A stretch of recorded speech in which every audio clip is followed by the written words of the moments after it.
Hi guys, hope you are well. Got a quick question for you. I have a site and I'm using a free theme, not so much customization there, but I'm not too bothered about this. But for my blog, I have it on a certain category page, so I can have blog/post name. My question is, will this cause duplicate content issues as it is displaying the full text on the category page? Do I need to find a way to no index the blog category page, or should I just leave it alone? Many thanks. Yeah, Mark, actually that can cause problems. So there's a couple things that you can do to resolve that issue. Yes, one would be to no index the page, which you should be able to do that. Trying to think. You should be able to do that with Yoast, with the Yoast plugin if you're using that. Most of the SEO plugins now will have that option to be able to no index it, or you can also, I would say you could use a canonical, but the problem is with the category page is that the content is going to constantly update. So, you know, with the category page, it's a blog roll page, right? So every time you post a new post, it's going to publish at the top and push the previous post down, right?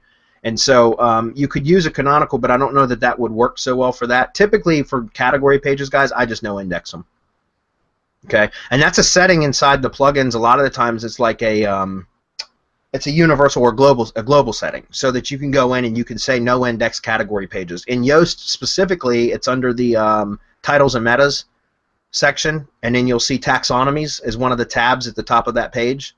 And if you click on the taxonomy tab, you'll see there's the category pages that you can set to no index.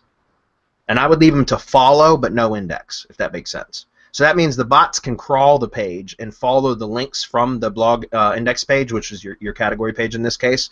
If you leave it to, because you can set it to no index, no follow. What that means is Google won't index the page, and they also won't follow any links. It tells the bots don't even worry about them. But what I would suggest you do is leave it to no follow, to follow no index. That way the bots still crawl the category page and then find the blog posts and then the internal links and all that kind of stuff, but they just won't index it. So that's very important, guys. That goes for tags as well. If you guys are using tags in WordPress, which you should, there's SEO value there. But the problem with tags, guys, is that a lot of times people will use like exact match keywords as their tags, right? So because they think that that's going to help to rank their page.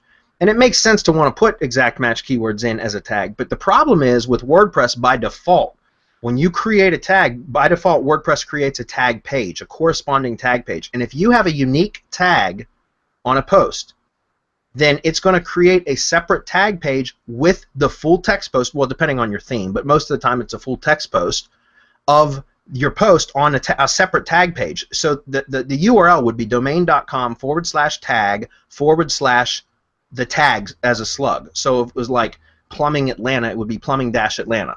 Okay? But the problem is that post that had plumbing Atlanta as the tag is going to be a full text post on that separate tag/plumbing Atlanta page. So now you have two pages on your site with the exact same content. The only difference is the URL. It's the exact duplicate content. And that does cause problems, guys. Duplicate content on the same domain does cause problems. So it doesn't mean don't use tags. It just means you have to, first of all, understand that. Second of all, you can set, if you're not using tags as an advanced SEO tactic, which we talk about inside the mastermind with using canonicals, because you can do some real ninja stuff with tag pages if you're using canonicals. And we're not going to get into that here because that's mastermind level stuff anyways, and we don't want to confuse a bunch of people. But if you're not doing that kind of stuff with tags, then my suggestion is you either globally set the tags to no index so that it doesn't cause duplicate content issues, or you only use tags that are more general or broader keywords that will be used across more than one post. Because here's the thing, if you were to take this a broader tag, using the example I just mentioned, let's say plumber is your tag, and it's a plumbing site, every single post on your site could use that plumber tag. And so if somebody clicks on the plumber that tag page is going to show all the posts. It's just like another blog index page, right? And so that's not duplicate content because you have the single post, and then you have the post which is showing up on a tag page along with other posts. So it's not duplicate content because it's two separate.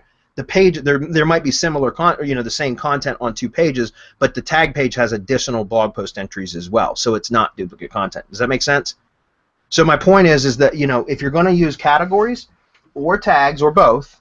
Just be aware of that, and you can set them, for most people, unless you're doing advanced SEO work, I recommend that you just set your categories and your tags to no index. Or if you're going to leave your tags to index, just be aware of it and make sure that every tag that you create is used for more than just one post. Okay? So hopefully that was clear and I didn't just cause a bunch of problems. Anyways, hopefully that helps, Mark.